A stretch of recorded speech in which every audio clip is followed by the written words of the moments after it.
Okay, so I've heard about this info saying Scott is doing the Fnaf movie is going to include the games 1 for free. That kind of makes me sad, actually. I really hope he includes 1 through 4, because those are actually very good games. So I actually got a full timeline for both of them. This is part 1. Where I'm going to do FNAF 1 through 3, and then part 2 will be 1 through 4. So let's just get right into it. 1 through 3. So it's going to start in Fredbear's Family Diner. William Afton. Okay, I'm just going to call him William Afton. Scott might be including the canon names. Like, he's not going to make up like another name for William Afton, because that name was revealed in sister location, so don't worry. I'm going to call him William Afton for now. I feel like Scott's original plan for the story was William to be Fun Guy. So I'm going to use it out for that canon. And 19, I remember, sister location isn't canon, so we don't actually know William's voice.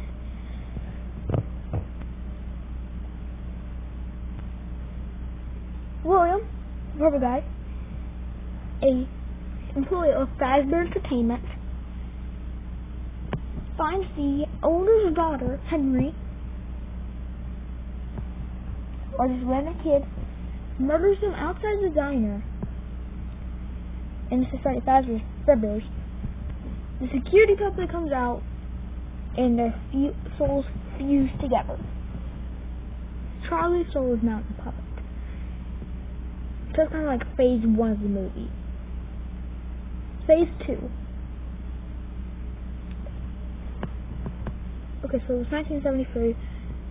About a couple of years later, 1983. Or 1987. Well, at least 1982.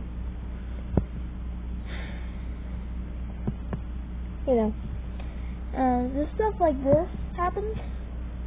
Friday Fazbear's Pizza 1 opens, version 1. William Afton goes in, dresses up as Spring Bonnie, and there's 5 kids in the back. These are the 5 missing children. They later become Freddy, Bonnie, Chica, Foxy, Fredbear, and that's it.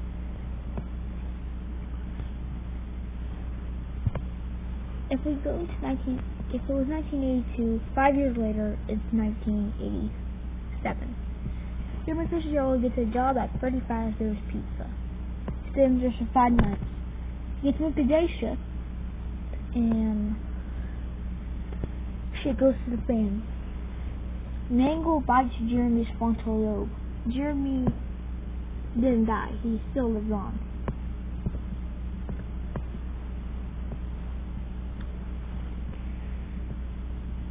So, yeah. Some guys, the killer, kept on calling him, telling about the rogue animatronics and telling him his handiwork. But Smith hears this and he tries to tamper with the animatronics so he can, to fix them. He makes them more aggressive than usual. Now they just stare, like one guy says. This causes the bite of 87. Rick Smith. That was never seen again. Some guy is now worried. He's seeing what the animatronics can do, and he's actually scared for his life now. 6 years later, in 1993, some guy goes back to the old location after Mike Schmidt's death.